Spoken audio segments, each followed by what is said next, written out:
अन्य समाचार द्वारकाथी द्वारकामां रखड़ता ढोरनो आतंक यथावत छे। रातना समये गोमती घाट पासे आंखलाओए आतंक मचाव्यो। आंखलाओ बाखड़ता होटलना कांच तोड़ीने अंदर घुस्या। दिवसे ने दिवसे आंखलानो आतंक વધતા સ્થાનિકો પરેશાન થઈ રહ્યા છે। આંખલો હોટલમાં ઘુસતા અફરાતફરી। આંખલાના કારણે લોકોના જીવ જોખમમાં મુકાયા છે। તો રખડતા ઢોરના આતંકને લઈને પોલીસની કામગીરી સામે પણ સવાલ ઉઠી રહ્યા છે। હોટલમાં આંખલાના आतंकना सीसीटीवी सामे आव्या छे। तो आंखलाए बाखड़ता होटलना कांच पण तोड़ी नाख्या हता अने अंदर घुसी गया हता, जे बाद लोकोमां डरनो माहोल। आंखलो होटलमां घुसता अफरातफरीनो माहोल सर्जायो। तो सीसीटीवी में जोई शकाय छे के रीते आंखलो छे ते आतंक मचावी रह्यो छे।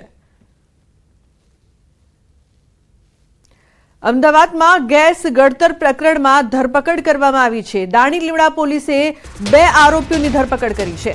टांकी साफ करवा उतरेला 3 श्रमिकोना मौत थया हता। दाणीलीमड़ा पोलीसे વધુ તપાસ શરૂ કરી છે। તો ગેસ ગળતર પ્રકરણમાં પોલીસે 2 આરોપીઓની ધરપકડ કરી છે।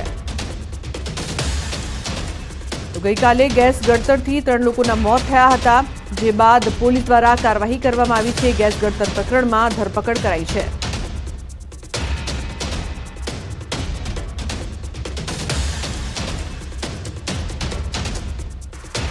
બીજી તરફ વડોદરામાં વધુ એક બોગસ જન્મનો દાખલો પકડાયો છે। માંજલપુર અકવાનાકા ખાતે આવેલા ઝેરોક્સની એક દુકાનમાંથી 500 રૂપિયા આપીને બોગસ દાખલો કઢાવ્યો હોવાનું સામે આવ્યું।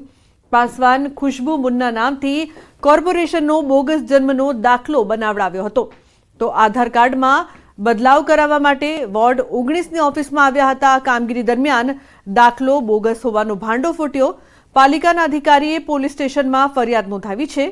ઉલ્લેખનીય છે કે 15 દિવસમાં બીજી વખત બોગસ જન્મનો દાખલો પકડાયો છે। હાલ પોલીસે બોગસ જન્મનો દાખલો બનાવનાર પરિવારની અટકાયત કરી છે અને વધુ પૂછપરછ હાથ ધરાઈ છે। ये हलवा नाका से बनाया था, एक साइबर वाले के पास। क्या नाम है उसका? उसका नाम सर मेरे को पता नहीं। किससे गए थे? वो जैसे गया था, जैसे वो किसी ने बताया था कि वहाँ पे बनाता है, ठीक है, तो यही देख करके वहाँ पे गया था। अब ये तो सर तो वो तो जैसे हमारा बनाया तो कितने जनों का बनाया होगा।